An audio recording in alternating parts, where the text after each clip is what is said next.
अगर आप जीवन में तेजी से सफलता चाहते हो तो अनुभवी लोगों की बातें जरूर सुने।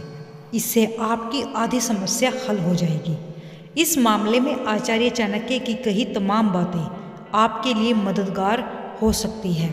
कुछ लोग ऐसे होते हैं जो ठोकर खाए बगैर कभी कुछ सीखते ही नहीं। वहीं कुछ ऐसे भी होते हैं जो अनुभवी लोगों के अनुभव और विद्वान लोगों के ज्ञान से सीख ले लेते हैं और उसके हिसाब से अपनी रणनीति बनाते हैं। ऐसे लोगों की सफलता का ग्राफ तेजी से बढ़ता है। यदि आपको भी अपने जीवन की राह को आसान बनाना है और तेजी से आगे बढ़ना है तो खुद गड्ढे में गिरने की बजाय दूसरों को देखकर जिंदगी के सबक लेना सीख लें। इस मामले में आचार्य चाणक्य की बातें आपके बहुत काम की हो सकती है। आचार्य के नीति शास्त्र में लिखी हर बात उनके अनुभवों का निचोड़ है।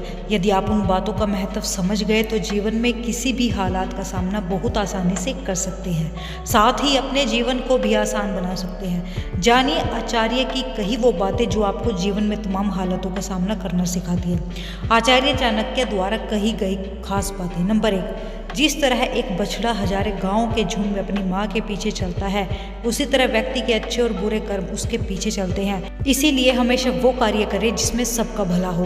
नंबर 2, एक समझदार आदमी को सारस की तरह होश से काम लेना चाहिए और जगह, वक्त और अपनी योग्यता को समझते हुए अपने कार्य को सिद्ध करना चाहिए।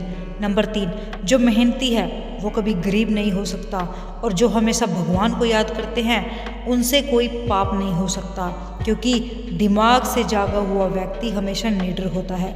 नंबर 4, एक राजा की ताकत उसकी शक्तिशाली भुजाओं में होती है, ब्राह्मण की ताकत उसके आध्यात्मिक ज्ञान में और एक महिला की ताकत उसकी खूबसूरती, यौन और मधुर वाणी में होती है। नंबर 5, यदि तेजी से सफल होना चाहते हैं तो हमेशा उस काम में लगे जिसमें आप कुशल हो। नंबर 6, दौलत, दोस्त, पत्नी और राज्य दोबारा हासिल किए जा सकते हैं, लेकिन ये शरीर दोबारा हासिल नहीं किया जा सकता।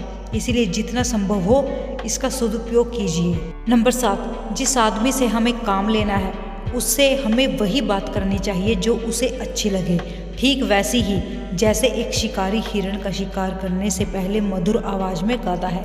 नंबर 8, वो व्यक्ति जो अपने परिवार से अति लगाव रखता है वो भय और दुख में जीता है। सभी दुखों का मुख्य कारण लगाव ही है, इसलिए खुश रहने के लिए इस लगाव का त्याग करना जरूरी है। नंबर 9, सोने के साथ मिलकर चांदी भी सोने जैसी दिखाई पड़ती है।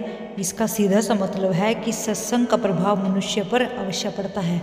नंबर 10, मूर्ख लोग कार्यों के मध्य कठिनाई उत्पन्न होने पर दोष ही निकाला करते हैं। दोस्तों, अगर आपको हमारी वीडियो अच्छी लगे भाई लाइक करना, वीडियो को शेयर करना मत भूलना, साथ साथ चैनल को सब्सक्राइब जरूर करना, क्योंकि आपके इस योगदान से हमें मोटिवेशन, खुशी दोनों मिलती है।